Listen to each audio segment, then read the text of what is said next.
Lack of self-confidence is often simply called shyness. But beneath the veneer of shyness, there may be something more surprising, malignant, and painful. We suffer from self-doubt. This makes us feel that other people always have good reasons to dislike us, to be prejudiced against us, to question our motives, to laugh at us.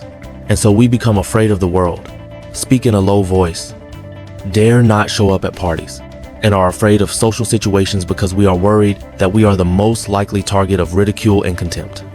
Our shy attitude is a preventative posture we take when we feel that others are about to attack us. Our shyness stems from a sense of our own worthlessness. As shy people, when we are in a strange city with no one around us, we may panic about entering a busy restaurant and ordering food alone. We always feel that no one wants to know us, that we are outside the charm circle of being popular and liked, and we are sure that our constant runny nose will be noticed by others and become the target of ridicule and malice. We unconsciously put ourselves in a difficult position. We are adept at attributing to strangers the malicious comments we release about ourselves. Our self-image is assumed and haunted by the opinions of others. We imagine a group of friends who would take a base pleasure in our loneliness and read terrible conclusions about our nature from it. They would see through our abilities in the reality of our lives as adults and discover the view of ourselves we have had from the beginning, that of a deformed and immature creature. They would know how eager we are to make friends and how pathetic and helpless we are. Even the waiter would try to restrain himself and laugh at our spending impulse in the kitchen. Similar fears would haunt us when we wanted to enter a clothing store.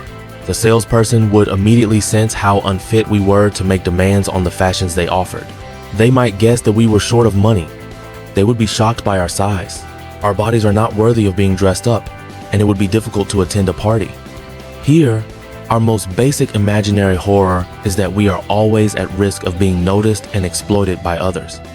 When we try to join a group of people who are chatting enthusiastically, we worry that they will suddenly realize how boring we are, how cowardly our nature is, and how weird and disgusting our hearts are.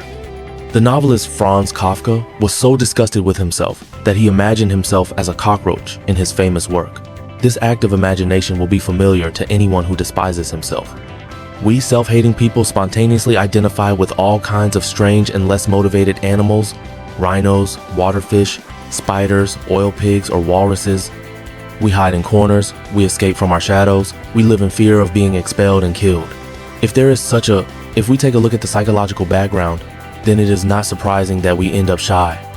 The solution is not to blithely urge us to be more confident, but to help us understand how we feel about ourselves. We blame these feelings on the audience, who is actually far more innocent and uncaring than we think. We need to trace back to the origins of our self-hatred, sort out its specific origins, and remove its power to influence our perception of the people we meet. Others are not laughing at us, nor are they bored with us, nor do they think we are disgusting. These are only things we are sure of, not theirs. We don't have to be careful to whisper, nor do we have to join a new conversation, enter a restaurant or a store with an uneasy apology every time.